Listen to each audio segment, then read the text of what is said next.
Hi, I'm Connie Whitman, your host, and you're listening to Enlightenment of Change on webtalkradio.net.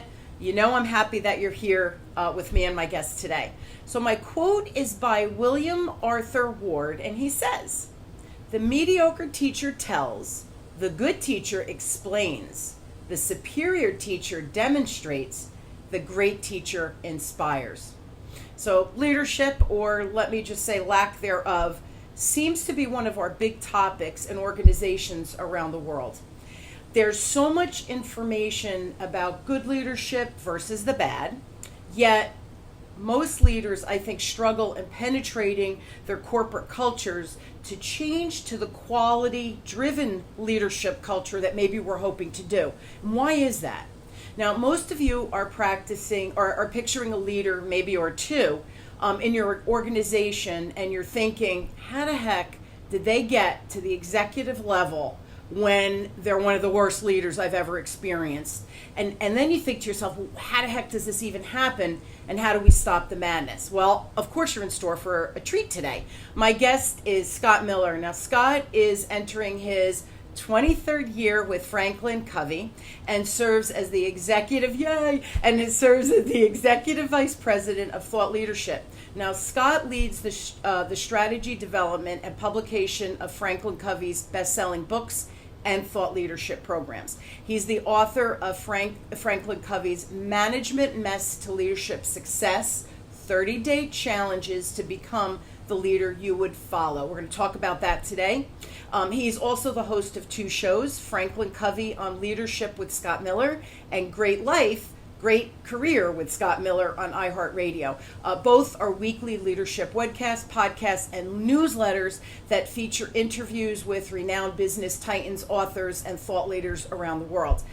These shows provide insight and strategies to assist listeners to becoming more effective as business leaders and to improve their personal performance. Sign me up. Please help me welcome my wonderful guest, Scott. So, Scott, thanks for being on. Connie, I'm so important. It's insane how important I am. Isn't that, it's so cute, Scott. I think sometimes when we hear our credentials read out loud, we think, wow, have I done all that? So it's kind of cool, right? My publicist has got to cut that down. That was way too long. You delivered it beautifully, but I got to cut that down. Okay, cut it down. What's funny? Honored to be on your show. I am honored to have you here. So my first question is, why did you write, and I love the title, Management Mess to Leadership Success? Yeah, can you believe the book has been on the Amazon #1 new release for 3 weeks now? It's been Nice. #1 for 3 weeks on Amazon. Nice. And I think it's #1 because of the reason why I wrote it. So I've been in the FranklinCovey firm for 23 years. I was kind of raised by Dr. Covey for about 17 of those years. He passed about 7 years ago. And I worked my way up the ladder, and it's been an amazing ride. And one thing I've learned along the way is that, Connie, leadership isn't for everyone. Leading people is not the right role for everybody. And I think too often leaders are lured, not led into a leadership role. It's the next obvious promotion. It's the next raise. And people become leaders for the wrong reasons. They're not kind of entering it eyes wide open. I'm not sure I should have been a leader of people. I was a great salesperson, a great marketer, worked really hard. Those aren't the talents to be a leader of people.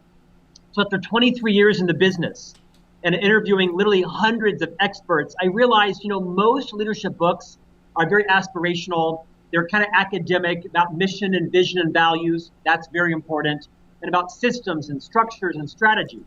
That's very important. But I wanted to write a leadership book that was really relatable, that was even raw, to say, you know what, my journey's been a bit of a mess. Kind of, one step forward, 2 steps back. And I wanted to make it safe to be vulnerable, to just admit our messes, right? Everybody's not a complete mess, and everybody's not a complete success. We're all kind of a bit of both. And everybody's got a mess.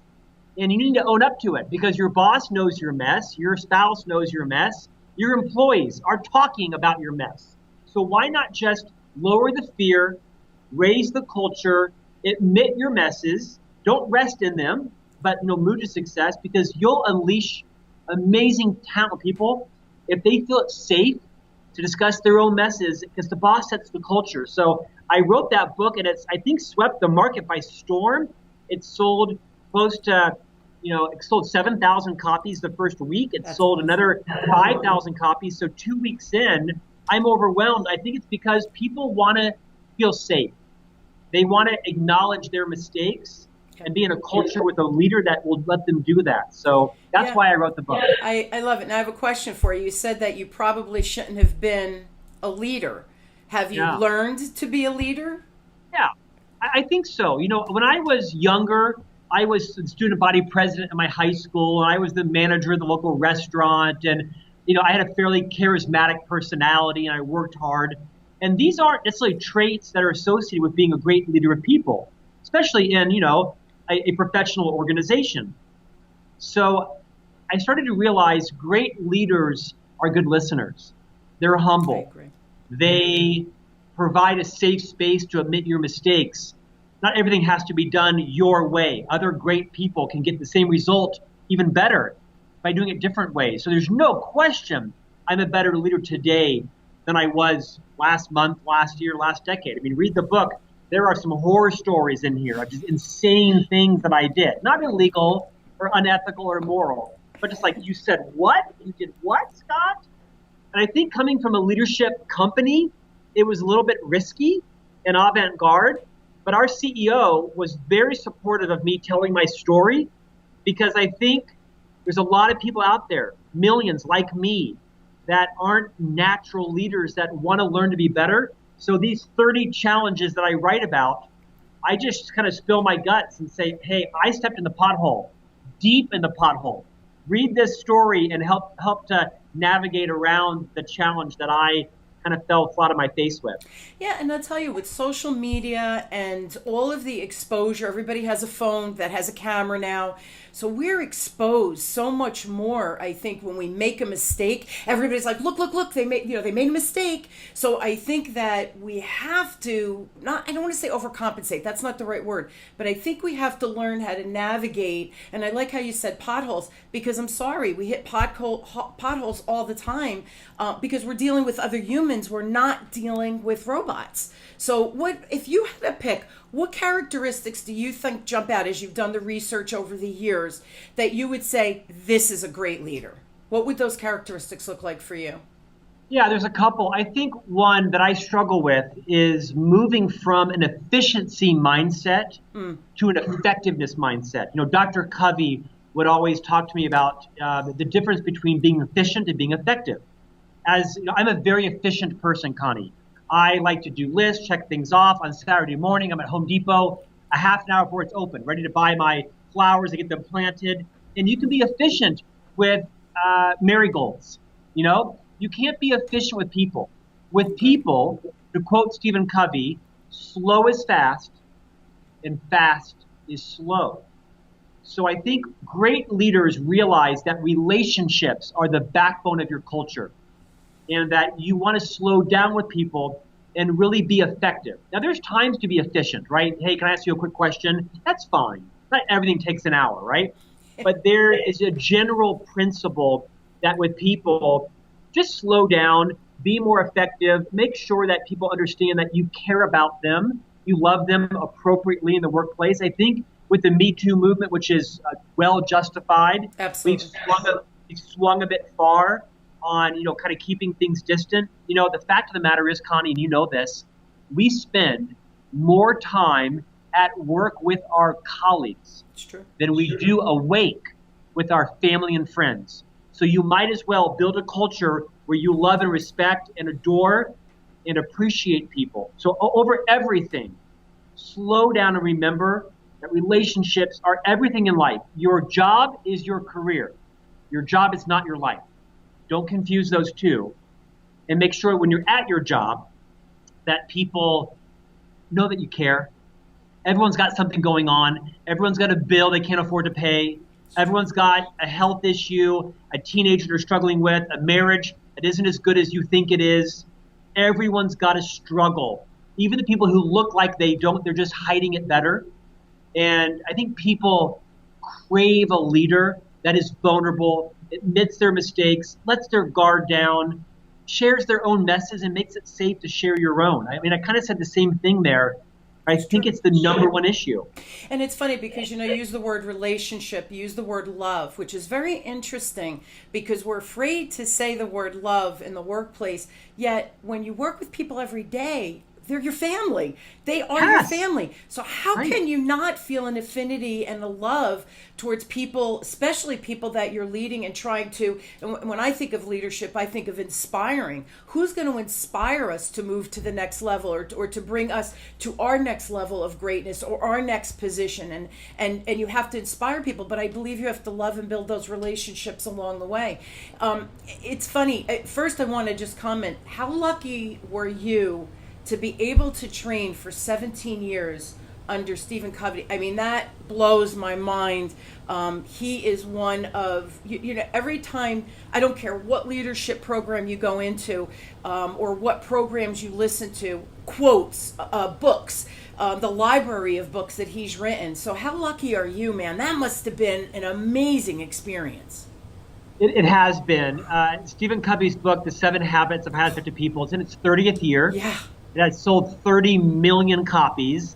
We're re-releasing it in 2020 with his son, Sean Covey, writing some new insights, who, of course, wrote the book, The 7 Habits of Highly Effective Teens. And so it's been an amazing journey. Stephen Covey was a man of uncompromised character. He was the real deal. I tell you, one of the things that I've done well in my career, there's only a couple, and one of them was I had the maturity to always what I call friend up, which was to associate myself with people who were smarter than me, better traveled, better educated, that were older than me. And Dr. Covey was one of those. Instead of going and playing beer pong or going to, the Adirondacks with my college friends, I probably should have done more of that. I really always friended up with people who were older and wiser. And it's been one of the smartest things I've ever done. And it sounds kind of self-serving. It wasn't self-serving because they benefited from being around me, whatever it was. But I think it's a great career strategy. Associate yourself with people who are smarter, who are more seasoned, who are trustworthy, who have solid reputations, and just absorb all you can because you become the person you hang out with. You become the type of leader that you respect and that you aspire to be, that you see. I'm a passionate evangelist around friending up in the workplace also. And it's funny, I learned that so long ago. Someone, mentor, years ago said, always find someone that's at least 10 years older than you, and pick their brain and learn. And again, someone you would respect because they've been there, done that before you. They might save you a step or two. Not that you shouldn't make your own mistakes, but maybe you'll learn from theirs and be able to pivot forward a lot quicker. So and go on vacation. Go on, go skiing with them. Yeah. Go out, hiking with them, right? Develop a friendship because they're going to learn from you. Everybody who's my age is looking for, I'm 51, we're looking for people younger than us. We talk about social media and, in digital space and algorithms. And I need to learn from younger people as well. So the benefit works both ways. I agree. And it's very funny. My business, I teach classes. My expertise is sales and service and coaching. And, the younger people coming through my classes now, right, the new wave, and the next wave is going to be the Gen Zs, but the millennials, it's very interesting. Those that are hungry like you were and understanding, let me pick this person's brain. They seem to know a lot. They've got it together, semi-together. And they'll approach me after class and say, listen, will you mentor me or help me or tell me what books to read? And this is always my response. Yes, I will, but you got to do what I tell you to do. You don't waste my time. Right? That's my number one rule. Number two is you reverse mentor me. I don't know the social media. I don't know what are the best podcasts I should be listening to. What apps should I be downloading to make me more efficient than always having that paper, because I'm a paper pencil person. So very important that we stay relevant by being groomed and mentored by the generations below us, so we stay relevant as well as we age. I agree, and I'm 57, so I like what you just said. I agree with that 100%. Connie, you need a TV program. I love you. You are so well outspoken. You're so generous. Why do you not have your own reality program? I TV should. program. I Totally. should. Or maybe us together. You and me together. Could you imagine we take the I world could. by storm? I love you. I love you. Hey, someday, I always say someday I'm going to be on TV. And it's very cute that you say that, because one of my missions in life, obviously sales is what I do. But I believe that to sell to people, you have to it's like you were saying, build relationships. If I don't understand the customer that's sitting in front of me, no matter what I'm selling through my career, how can I help them? And my job is to help and inspire people to want to make the right decisions to enhance their financial position. My background is finance, or whatever you're selling. So it's funny that you say that, because I would love to be on TV. I definitely speak better than I write. So for me, like, you wrote the book, I'm in awe of that. For me to sit down and write a book is hard, Can I tell you, most books increasingly are dictated. Now, I wrote mine, but it's very frequent. I know quite a bit about the book industry. It's very frequent to have people dictate the chapter into their phone, and it costs like $1 to have it transcribed in real time. It's very common now, so don't sell yourself short. Oh, that's interesting. And I'll tell you what, I'll have you on my TV program when it happens, okay? I love it. I absolutely love it. That's a deal. So now I want to shift a little bit. How has, and I want to say new business, I know we're not, but we are, new business cultures of openness and community shaped the leaders of today? What have you seen be the big trends with that? Well, I can take that a lot of different ways. I mean, I'm seeing that the demographic change in the workplace is monumental. I mean, boomers, honestly, the people that are our age are moving out of the workplace. Absolutely. And there's a sea of people coming in. And these are hardworking, smart people that have different values. They're very focused on social consciousness and what is the footprint of the company politically, right? We see it yesterday in the paper, all the employees that are picketing Wayfair, their own employer, because they chose to, I think it was sell furniture to some of the immigration, places down on the border and such. I mean, there's a huge social consciousness happening. I think the loyalty to companies is over. The average lifespan of a career for a Gen Xer now is like 18 months. For you and I, it was 10, 15 years. Absolutely. And they don't see it as being disloyal. They see it as being part of their evolution. So I think there's this new workplace has to accommodate the new profile professional, right? People want to have life balance. They don't want to work 80 hours a week. They'll work 60 hours a week, smart and faster than perhaps even you and I would do it. Sure. But the rules are different. And the leadership has to accommodate the fact that the work landscape has changed. Virtual, I mean, so many people are working virtually now. I mean, I hear the trends are, in a couple of years, there'll be as many people working virtually as there are people that are getting in their car and driving 30 minutes to the office, right? And that has massive complication because, people don't quit their jobs. They quit their bosses and they quit their cultures. Yep. And it can be very lonely working from home. It can be isolating. So the pressure on leaders today is fundamentally different than when you and I were, leading a team of 18 people in a building. Everyone worked 8 to 6 every day. It's just transforming faster than we can keep up. So the nimble, flexible, learning leader is always thinking about my number one job: recruit, retain, recruit, retain. Number one job. How do I make sure that my ego is checked, that my humility is high, and that I'm comfortable recruiting and retaining people smarter than me? The leader's job is not to be the genius, it's to be the genius maker of others, to quote Liz Wiseman in her book Multipliers. So I think it's a fast world and leadership skills are changing.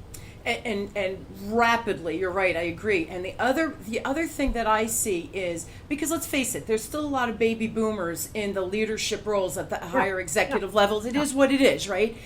We have the experience, etc. But I often see these leaders that they dictate and tell and demand instead of collaborating, and you're not going to survive, or you're not going to retain the quality employees, because the good ones are going to say, I don't need this, you're talking down to me, who do you think you are? I bring something to the table too. And they're going to leave and go to an organization who appreciates them. Or you end up in that kind of environment, creating such a hostile environment. People just they leave without even having another job because the stress level is too high. It's not healthy. Connie, so well said. No one wakes up in the morning and sets out to be a jackass or to be, a sociopath. No one wakes up and says, how can I make Connie's day miserable, right? Yeah. It comes from well-intended leaders that don't have yet the skills, or they have insecurities. We both have them. You and I have them, right? Absolutely. I once heard something so wise from a friend of mine. She said, you think they don't know. They do. So to all the leaders out there, the teams that you're leading, they know your messes and successes. They know your insecurities. They know your strengths. Just let your guard down and let people bring their own talents and joys to the job. I understand, you own the EBITDA, you own the supply chain, you own the cost of goods, you own the quarterly results. You can't abdicate that. There is this level of calibration that changes sometimes by the minute. How much do you coach? How much do you tell? How much do you inspire? How much do you lead? How much do you manage? How much do you empower? How many high courage conversations do you have? I think oftentimes leaders aren't willing to discuss the undiscussables and say, Connie, I want you to succeed here. You're going to have a great job here, but the report that you are responsible for has so many mistakes in it. I have got to have you own this. I'm going to sit down with you for 15 minutes and point out all the things you did right and all the areas that I want you to nail next week. You've got to have it right next week, or we're going to have a discussion around whether you can stay here or not. And then sit back, let them ask any questions, and trust that they'll do one of these things, two things. They'll nail it, or they won't bring their best game to the table, and then they've got to have a conversation around, it's not working. Yeah, but that's their decision. That's their decision. Yeah. I think too often leaders are too insecure about their own brand, their own reputation, and they're too cowardly. Sit down, have a respectful, high courage conversation. Yeah. You can tell someone the truth without damaging their self-esteem or injuring their self-worth. Calibrate it, role play it, talk to people. People want to be inspired, right? As to quote your quote as you open the program, they want to be coached. They want to learn. They don't want to be managed. They don't want to be micromanaged. And so I think, to your point, leaders have to always be calibrating what role am I in right now, and the role might change in 30 minutes. It's true. My husband and I, we have a house down the shore, and we went to set it up for July 4th weekend, and we were in the car, an hour. So we're chatting. And I said, I don't understand. When I look back on my career before I started my business 18 years ago, I said, I've had 10 bosses. One of the 10, Scott, were inspiring, and I always say I worked so hard for him because he motivated me, and not because I was going to get a promotion or anything like that. He was so inspiring, and he really listened to our ideas. He collaborated with us. I was in my early 30s at the time. He really relished and embraced all of us with tremendous respect. 1 out of 10, in my 20-year career before opening my business. Why? That's a tragic statistic. And I bet people listening, Scott, are saying, yeah, I have the same. You had Stephen Covey. You don't count. Hey, I've both had the boss and I've been the bad boss. I know my messes. I've been on both sides, right? Yes. I didn't wake up. How do I destroy the culture today, right? No. I was kind of doing my best. Yeah. There's 2 points I want to make that further validate your drive to the shore. One is the statistics show the average person in the U.S. gets promoted to their first manager role at the age of 30. And on average, their first leadership training is at the age of 42. Ugh. There's a 12-year span where most new leaders are just lost in the desert, kind of doing the best they can. And they're doing damage on people. And it goes to my earlier point, Connie. Not everybody should be a leader of people. There's no shame in saying, I just want to be a great salesperson, because rarely does the top salesperson make the best sales leader, because they're misaligned. The top salesperson usually is very driven. They're very competitive. They like the spotlight on them. They want to win. They want to earn the accolade. And those are counterintuitive. None of those characteristics make for a great sales leader. A great sales leader checks their ego. They understand that the team needs to win, not them. That their job is to coach and inspire others and turn the spotlight onto other people. So I just want to tell all your listeners, there is no shame in saying, you know what, I'm not sure leading people is the right job for me. I think too often companies lure people into the next paycheck, the next title, the bigger office. Absolutely. And the only career promotion is to be a leader of people. And then what happens, Connie, and you know this well too closely, is people find themselves in these leadership jobs and they hate them. And they find that it's adult sitting, right? And it's talking to people about their punctuality or their personal hygiene, right? Or their ability to ever admit that they're wrong, or pointing fingers like, you didn't learn this in kindergarten? But that's a lot what leadership is teaching these, quote, soft skills. And now what happens? Your star salesperson becomes the sales leader, and they flame out. And now they're too embarrassed to step back down, and they leave. And now you've lost your leadership pipeline, and you've lost your star salesperson, and it's like insanity going over and over again. Absolutely. So to the leaders out there, be very deliberate around who you recruit into leadership. Tell them the truth. Walk them through what it's going to be like. What types of new skills are they going to have to learn? And give them the option to say, you know what? No, thank you. I just want to be the best dental hygienist, or the best digital designer, or the best salesperson. Let me go kill that and be proud of that. I think there's been a bit of shaming and a disservice done in the industry to say, well, everyone should be a leader. I don't believe it. Yeah, I agree. And I know when I meet different people all through all the different companies I work for, and they'll say, oh, I'm a babysitter. I want to scream, you're a babysitter, then shame on you. You're not a very good babysitter, right? Right. You should inspiring the team around you. I have a question for you, Scott. What are the principles? I want to go back to the book for a sec. What are the principles or practices and the 30 leadership challenges in the book based on, and how do they help the reader become a better leader? Let's say I don't have these natural leadership skills that we're discussing right now. Yeah, it's quite simple. So when we designed the book, we put up onto the wall, 150 different challenges that every leader faces. And that would have been a suicide mission to write a book with 150 challenges. So we culled them down into about 30. And the first 8 of them are really about leading yourself. The next dozen are about leading others. And the last about dozen are getting results. But it's kind of a start anywhere, go everywhere book. I mean, some of these challenges are quite elementary, right? Demonstrate humility. Think abundantly.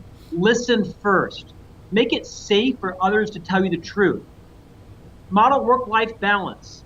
Identify your wildly important goals. They're very kind of pragmatic, but as Dr. Covey said, common knowledge isn't always common practice. So I wrote this book. Each chapter is about 4 or 5 pages, very easy. The whole book's 2.5 hours. I wrote it to be a very light book. This is not, War and Peace. It's meant to be a funny book, relatable book. But each of the challenges, I share one of my kind of horror stories. Occasionally I share a success, but at the end of each chapter, what I think the readers are liking the most, according to the Amazon reviews, is I send everybody kind of out with a challenge. Now go try this. Go meet with someone who rubs you the wrong way, who makes you be reactive, and think about what is it that they do that rubs you the wrong way, and enter the meeting with a different mindset. Change your paradigm. Go test this.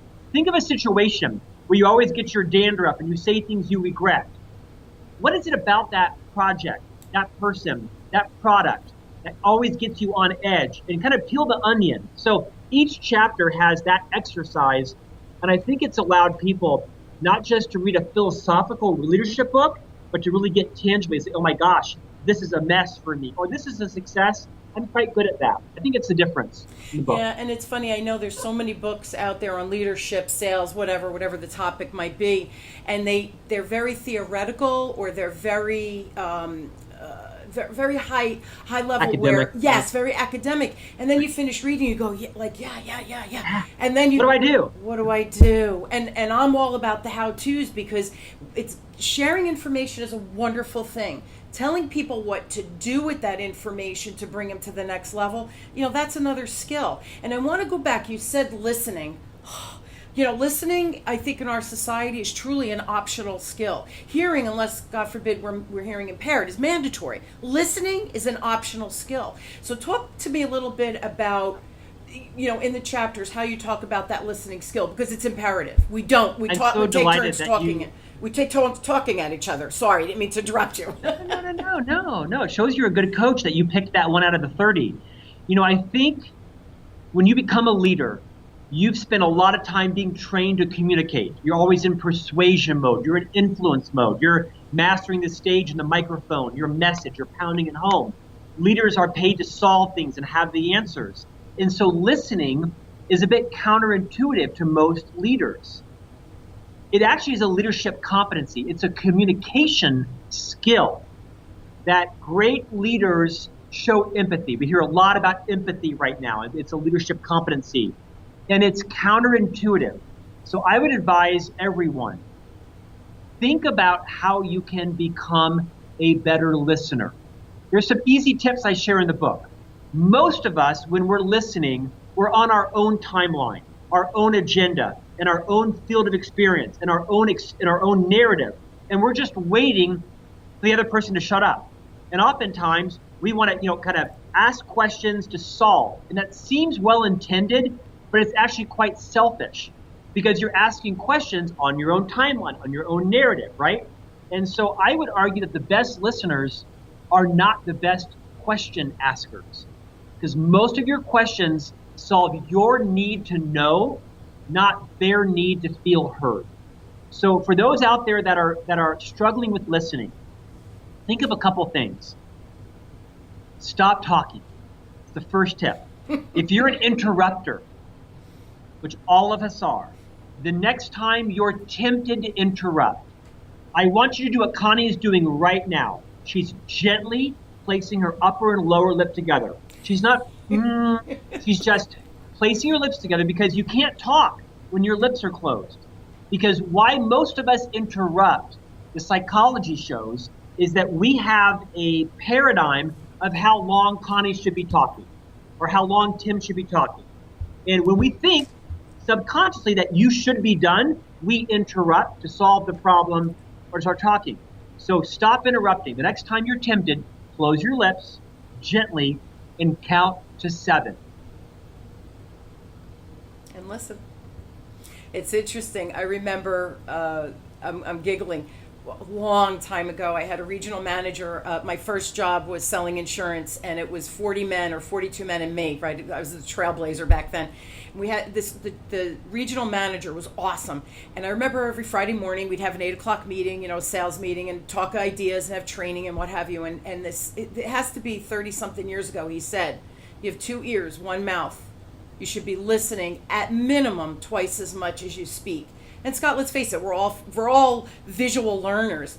That stuck with me from that moment on, and I thought, if I'm talking in front of the client and blah, blah, blah, and always pitching, how do I really know what they need? From that moment on, my sales changed, my numbers increased, because I went into listening mode. And even beyond listening, I think when you truly learn the skill, communication, listening, combination, all of a sudden, you create empathy, because you're hearing where the other person is coming from, and all of a sudden it becomes so evident what they need, or how you can potentially help them, or what really is the core problem that they're facing, that you could swoop in and remedy for them. So again, 2 ears, 1 mouth. We should be listening twice as much as we speak, right?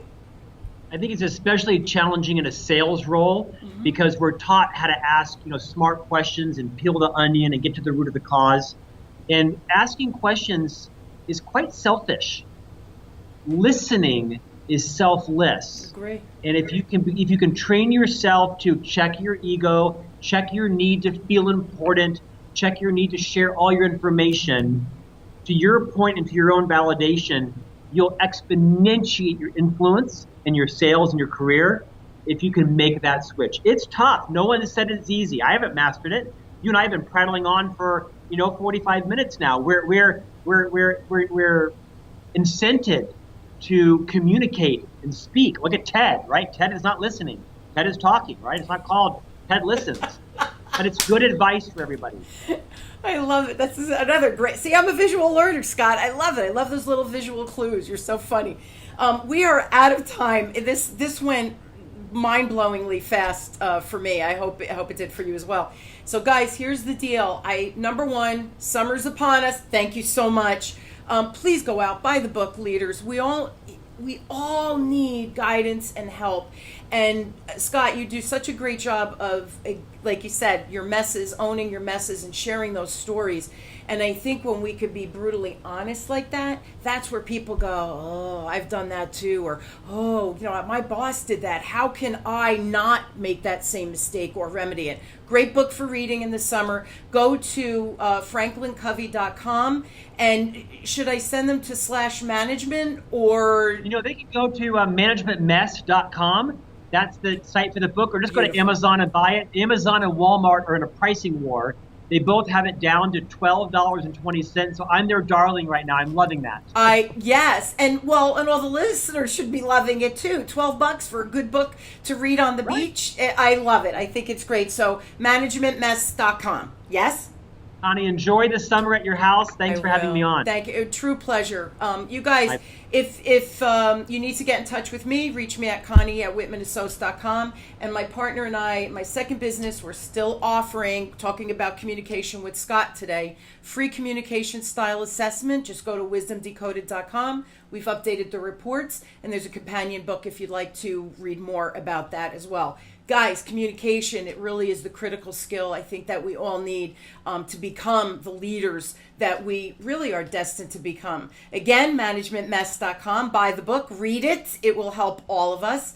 Scott, thanks for being such a great guest on the show and sharing some laughs. I always appreciate laughing. I think it's important.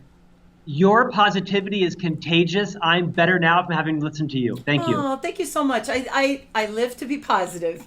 And back at you. I think you have wonderful energy too. I hope you guys will join us weekly as we question, build, and discover together that I know change is hard, guys. We've got this. And I have great leaders and great guests like Scott to come on and show you the way and make it a lot easier than you can. The book is just another alternative to help you guys read your way to the next level of success. Thank you all again for joining me. You've been listening to Enlightenment of Change with me, your host, Connie Whitman, on webtalkradio.net. I wish you all an inspired week. And please go out and buy the book. Do something differently and inspire your people. They deserve it, and you deserve it as well. Have a great week, everyone. Thanks, Scott.